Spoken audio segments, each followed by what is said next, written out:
nga ba ang pang-pamens o pang-paregla na easy lang talaga?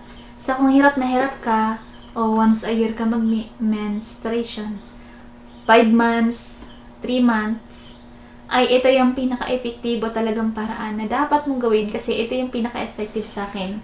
So, simula nung nag-mens ako, noong 13 ako, hanggang mag-18 ako, ganyan, talagang irregular talaga siya.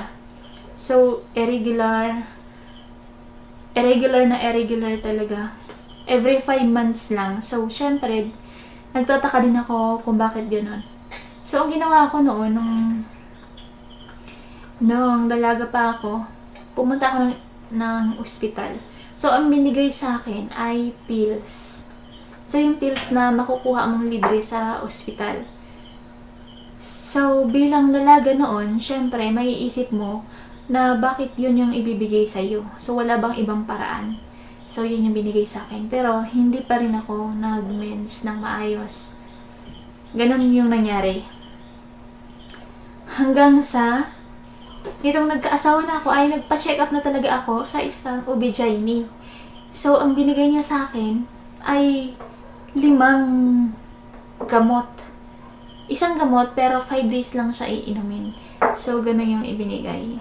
So, pagkatapos ng 5 days na yon, after 7 days, ay nag-mens na talaga ako. Pero, isang beses mo lang kasi siya gagawin. So, yun. Isang beses mo lang siya gagawin. So, ang binigay sa akin na iinumin ay pills din. Pero, ang pangalan niya ay Charlie's. So, yun yung pangalan niya. So, ito yung sa akin, yung reseta sa akin. So, yan. Charlie's yung ibinigay sa akin. At nung pagkaubos ko pa lang, isa pa lang yung naubos ko.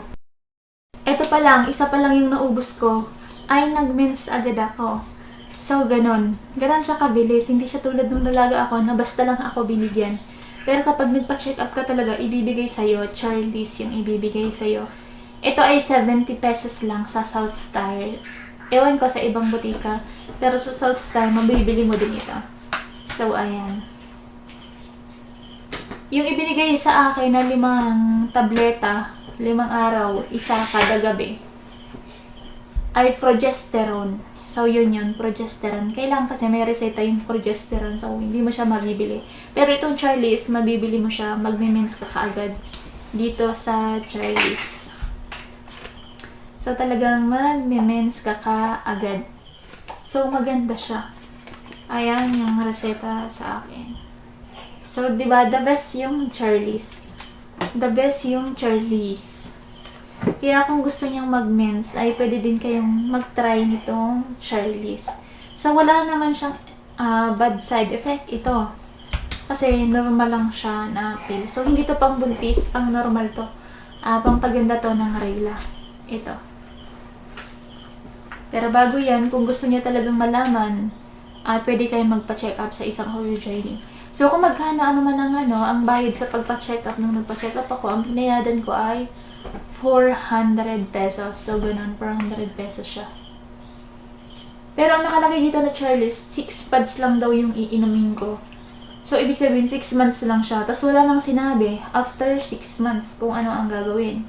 And sinabi ng OB-GYN na kapag uminom na ako ng progesterone sa loob ng 5 araw at nag-pills na ako at wala pa rin nangyari, hindi pa rin ako nag-mens, ay magpa-ultrasound. Pero dahil nga, pagkatapos kong uminom ng 5 progesterone, nag-mens na ako, and after nun, uminom ako ng pills, nag-mens ulit ako, ay hindi na kailangan ng ultrasound. At talaga nung lumabas yung menstruation ko, kasi stuck talaga siya, talaga mabaho talaga siya. So, stuck talaga siya na dugo. So, ganun yung nangyari. Stuck siya na dugo. So, kung nagustuhan mo ang video na to, don't forget to like, share, and subscribe para lagi updated sa ating mga latest video. Bye-bye!